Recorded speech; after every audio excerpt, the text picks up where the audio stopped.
Heat ఎక్కిన municipals పార్టీల్ని tension పెడుతున్న rebels ఆ పార్టీ ఈ పార్టీ అని లేదు. మూడు ప్రధాన పార్టీలది ఇప్పుడు ఒక్కటే సమస్య. రెబల్స్ రాజకీయంతో కాంగ్రెస్, బీఆర్ఎస్, బీజేపీలకి కొత్త చిక్కులు వచ్చిపడ్డాయి. నామినేషన్లు విత్డ్రా చేసుకోమంటే చేసుకోవడం లేదు. ఈ ఒక్కసారికి తగ్గమంటే వినడం లేదు. దీంతో ఏం చేయాలో అర్థం కాని పరిస్థితి. బీ ఫామ్ ఇస్తారా లేక పక్క పార్టీలోకి జంప్ చేయమంటారా అని డిమాండ్ కూడా చేస్తున్నారట.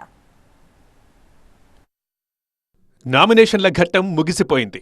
స్క్రూటినీ తర్వాత మున్సిపాలిటీల్లో నామినేషన్ లెక్క తేలింది.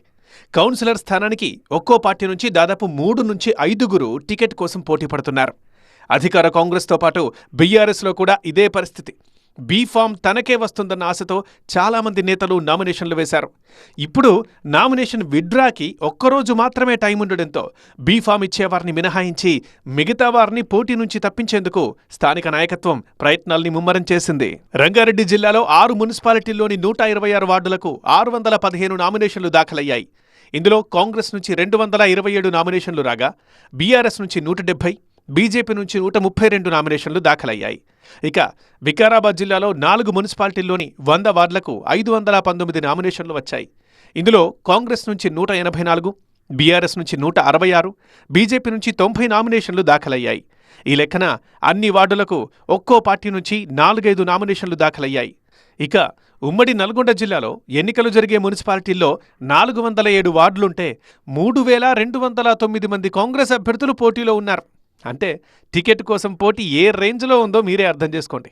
ఈ పరిస్థితి ఒక జిల్లాకో 2 జిల్లాలకో పరిమితం కాదు. రాష్ట్ర వ్యాప్తంగా సేమ్ సీన్.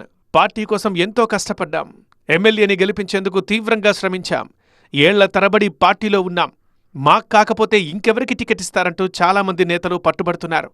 దీంతో ఏం చేయాలో అర్థంగాక స్థానిక నేతలు తలలు పట్టుకుంటున్నారు. చాలా చోట్ల పోటీ నుంచి తప్పుకునేందుకు అభ్యర్థులు ఒప్పుకోకపోవడంతో ఎమ్మెల్యేలే రంగంలోకి దిగి బుజ్జగింపులు చేస్తున్నారు.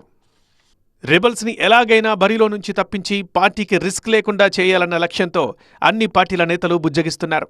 మొండి పట్టు పట్టిన అభ్యర్థులకు ఆఫర్లు కూడా ఇస్తున్నట్లు తెలుస్తోంది. రాబోయే ఎన్నికల్లో పోటీ చేసే ఛాన్స్ ఇస్తాం, లేదంటే ఇతర నామినేటెడ్ పదవుల్లో అవకాశం కల్పిస్తామంటూ హామీలిస్తున్నారు. కొన్ని చోట్ల పోటీ నుంచి తప్పించేందుకు ప్యాకేజీ కూడా ఇచ్చేలా ఒప్పందాలు జరుగుతున్నట్లు వార్తలు చక్కర్లు కొడుతున్నాయి. ప్రత్యర్థుల కంటే రెబల్స్తోనే పార్టీ అభ్యర్థికి ఎక్కువ నష్టం జరిగే అవకాశం ఉంటుంది. రెబల్స్ అభ్యర్థుల కారణంగా ఫలితాలపై ఖచ్చితమైన ప్రభావం పడుతుంది.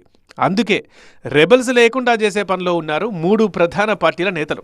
మరి ఎవరికి టికెట్లు రాబోతున్నాయి, ఎంతమంది నామినేషన్లు విత్డ్రా చేసుకుంటారు, ఫైనల్గా ఎంతమంది పోటీలో ఉంటారనేది తేలాలంటే రేపటి వరకు ఆగాల్సిందే.